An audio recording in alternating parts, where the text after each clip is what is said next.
Bonjour à tous, c'est Mika et bienvenue dans cette nouvelle vidéo. Aujourd'hui on va parler du nouveau MacBook Air avec la puce Apple M2. Ça fait longtemps que j'attends enfin un nouveau design sur le MacBook Air. Et c'est un design qui est vraiment absolument différent puisque c'est la première fois qu'Apple abandonne ce design en goutte d'eau du MacBook Air qui est sorti en 2008 pour rappel. Là, si on le compare par exemple avec un modèle entre 2010 et 2017, on voit clairement la différence, un design beaucoup plus moderne, et pour ainsi dire, c'est ce que j'attendais d'Apple sur le MacBook Air.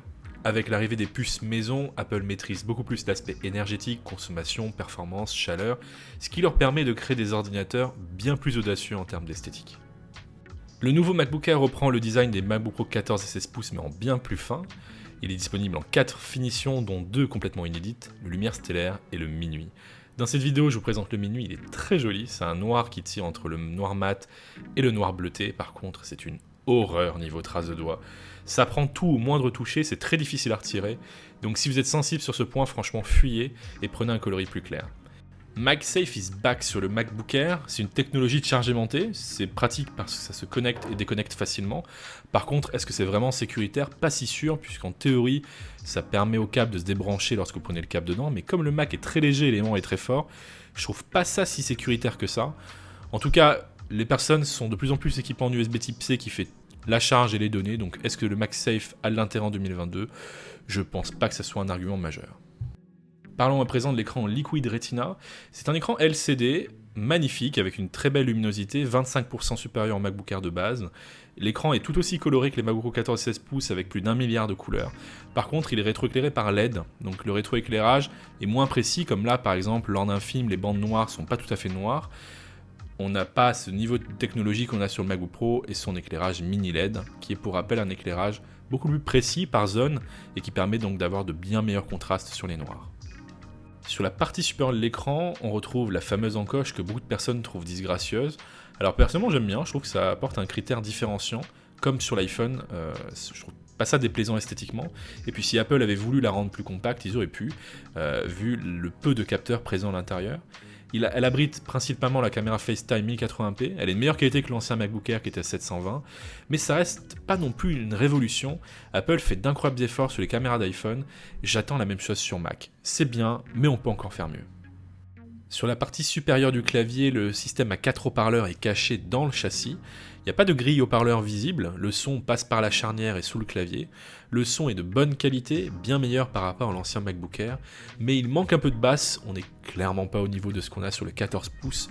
C'est le jour et la nuit, mais c'est quand même une évolution majeure pour les personnes qui avaient un ancien MacBook Air ou un ancien MacBook Pro 13 pouces.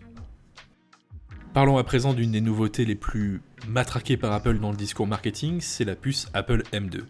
Alors, c'est très étrange parce que quand on regarde sur internet les informations sur cette puce ou quand on regarde la revue de test depuis la sortie de cette machine, on entend un peu tout et son contraire sur cette puce, des personnes qui sont très surprises, de manière positive ou négative. Alors globalement, c'est une évolution mineure de la puce M1, vous avez un petit gain de performance de l'ordre de 18% sur les tâches classiques. En gros, c'est un Mac qui fuse pour toutes les tâches du quotidien, internet, mail, traitement de texte, la visio, etc. Il n'y a aucun problème. Je pense que le public technophile ou pas a été tellement ébloui par la puce Apple M1 et ce qu'elle a révolutionné dans l'industrie, c'est-à-dire des appareils qui sont capables de tenir extrêmement bien la charge, de dégager très peu de chaleur et d'avoir d'excellentes performances dans des designs très compacts, a rendu les gens peut-être un peu blasés sur cette puce M2 qui n'est qu'une petite évolution, certes, mais une évolution. C'est-à-dire que votre machine va être pérenne dans le temps. On est sur un appareil qui est fluide, performant, avec une excellente batterie, un design tout fin, sans ventilation comme l'ancien MacBook Air. On est sur une très bonne puce. Après, ce qui a fait couler beaucoup d'encre, c'est surtout le modèle entrée de gamme et ses 256 Go qui sont concentrés que sur une seule puce. Alors qu'avant, sur l'ancien MacBook Air, on retrouvait deux puces de 128 Go. Alors qu'est-ce que ça change? Eh bien, ça change principalement la vitesse du disque qui est beaucoup plus lente. Alors sur les petites tâches quotidiennes, comme aller sur internet, lire vos mails, vous ne verrez pas de différence. Par contre, si vous faites beaucoup de multitâches, si vous faites beaucoup de logiciels lourds en même temps, par exemple vous faites du Lightroom, mais à côté vous avez Chrome avec 15 onglets ouverts, là vous allez sentir une différence, puisqu'en fait macOS utilise énormément ce qu'on appelle la mémoire swap. C'est-à-dire que quand votre mémoire RAM est quasiment pleine, il va piocher dans le SSD un peu de mémoire volatile pour tourner efficacement. Et comme le SSD est très lent sur le modèle entrée de gamme, eh bien la différence de performance peut être significative. Vous avez une chaîne YouTube américaine qui s'appelle MaxTech, qui a fait une revue de test extrêmement complète sur ce sujet, et je vous invite fortement à le voir si vous voulez voir la différence entre un modèle équipé de 256 Go ou de 512 Go de stockage. On arrive justement à l'espace de personnalisation du MacBook Air et les gammes possibles. En gros, si vous voulez exploiter vraiment la puce M2, il faut au minimum le modèle 512 Go de stockage et ses deux puces mémoire qui sont beaucoup plus rapides que la puce mémoire unique du modèle 256 Go, et idéalement passer sur du 16 Go de RAM. Mais on se rend compte qu'au final, on se rapproche beaucoup du prix d'un 14 pouces. Et on peut se poser la question, est-ce que je prends plutôt un 14 pouces? Pour moi, oui, le 14 pouces est largement supérieur si vous partez sur le sur-mesure. Sauf si vous tenez à la meilleure batterie du MacBook Air, au design le plus fin et le plus léger possible, et les nouvelles finitions, lumière stellaire ou minuit. Dans ce cas-là, le MacBook Air est gagnant. Sur les autres points, le MacBook Pro gagne partout. Il est plus puissant, l'écran est bien meilleur, le système haut-parleur est bien meilleur. Le MacBook Pro sera gagnant sur le sur-mesure.